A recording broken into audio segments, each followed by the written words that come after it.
Welcome to day 9 of our financial detox challenge. Today we're looking at resilience because it is a vital skill required for financial freedom. We've looked at internal and external factors that influence our financial behaviors. We've also looked at the choices that we make. We looked at making informed choices, have full knowledge and understanding of what you're getting yourself into because it affects your finances going forward.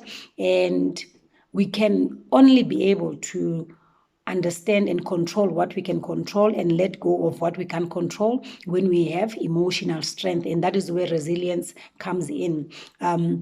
It helps us to cope in spite of setbacks or barriers or limited resources. When you don't have enough cash and you want something, when you are resilient, you are able to stand and say, no, I'm not going to go and get a loan just for me to have that item. I will wait until I have the resources, and it gives people the psychological strength to cope with whatever situation or stress or hardship that is coming our way. And it also helps us to move on when we are in a situation when you accept that I don't have control, I don't have money now, I'll be able to buy when I have the money. Life goes on. We don't get depressed because we don't have that item.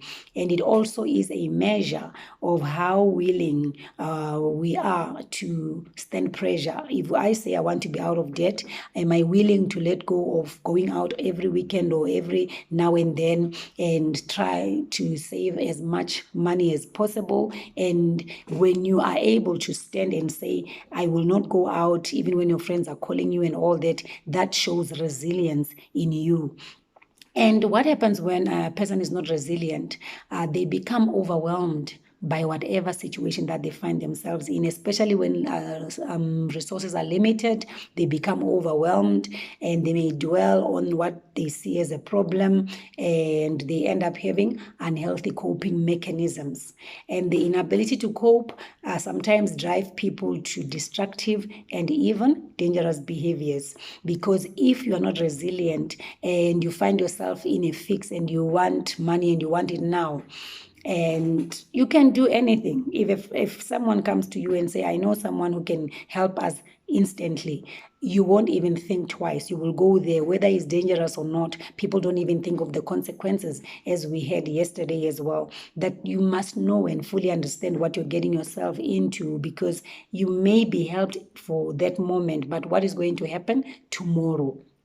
So what are the factors that contribute to resilience? Factor number 1 is that mentally strong people tend to have support of family and friends.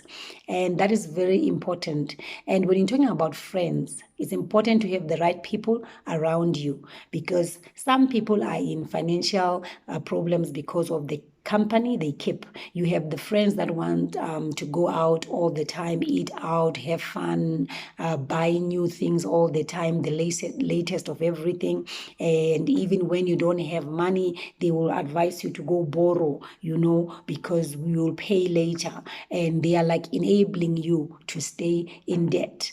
And the second factor is that people who are resilient, they hold positive views of themselves and their abilities. You don't compare nor compete with anyone. You know who you are. As we said on day 1, we need to understand who we are and whose we are and what is our purpose, so you don't get swayed by what other people say. You understand and know who you are and what is your purpose. The third factor is that people who are resilient, they are able to make realistic plans and stick to them. So people who are resilient, they come up with goals for their lives and they stick to what they have written down. They don't get swayed by friends, as I'm saying. You stick to your plan and you see it through. And the last one is that they have an internal locus of control. So when you have an internal locus of control, is that you feel that you have control over the events that influence your life and not the other way around. So events are not influencing you. You are not controlling you. You control the events that influence your life. And how do we build this resilience? First of all, we reframe our thoughts. This is the right time to reframe our thoughts. We have all the time to learn new things, get new thoughts, get rid of old thoughts that have been working against us, and get new thoughts, because we know that thoughts create. So we're creating a new path, a new way for ourselves. So we are even spending time seeking God, asking him what is our purpose, so that we'll be able to fulfill our purpose, so that we'll be able to know who we are and what our abilities, and not compare nor compete with our peers, with our colleagues, with our family members, or anyone. So this is the right time to reframe our thoughts, and you can only reframe when you come up with new information. So this is the time as well to look for new information. Instead of spending a lot of time or the whole day on Facebook and Instagram, look for something, research on resilience, research on what we have been talking about, so that you can have new thoughts to replace the old thoughts. And the second part is you need to seek support from people you can confide and trust, who can help you in this path.